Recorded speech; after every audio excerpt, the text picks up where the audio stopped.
most people do not have in mind that that moment you buy a share, doesn't matter if it's one share or 10,000 shares, you become a shareholder of this company. You own a part of this company.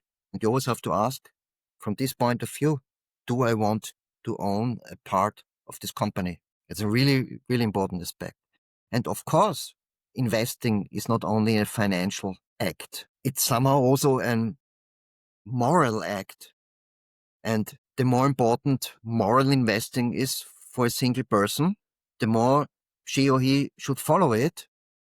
But it's clear that in a lot of cases, moral perspective and the performance perspective are not really strongly correlated to each other. That means sometimes you have to accept that if you have some kind of ESG moral approach towards your investing, that you reduce your performance. And when it's okay, then it's okay. And it's okay if you decide, but you have to keep this in mind before you do it. Good point. Thank you. If you think about a young person just being in university or about to really enter now the job market, what type of advice would you give that person and which ones should they ignore?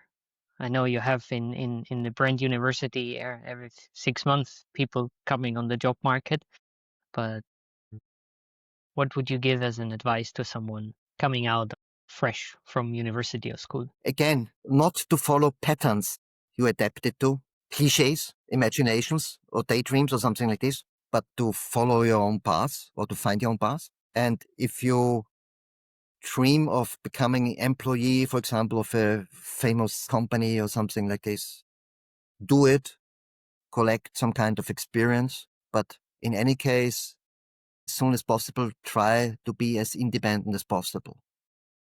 Because you should never forget, once you are an employee of a company, they're paying you, most of the cases, for your time. So you're wasting time.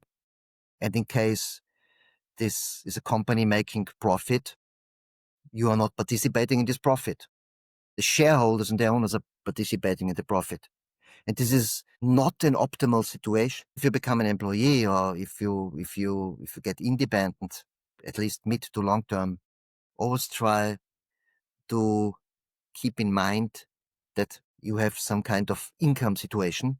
Doesn't matter if you invest or if you work, where you are able to participate in your high performance and your success in a fair way. And normally as an employee, maybe you get some additional incentives or something like this.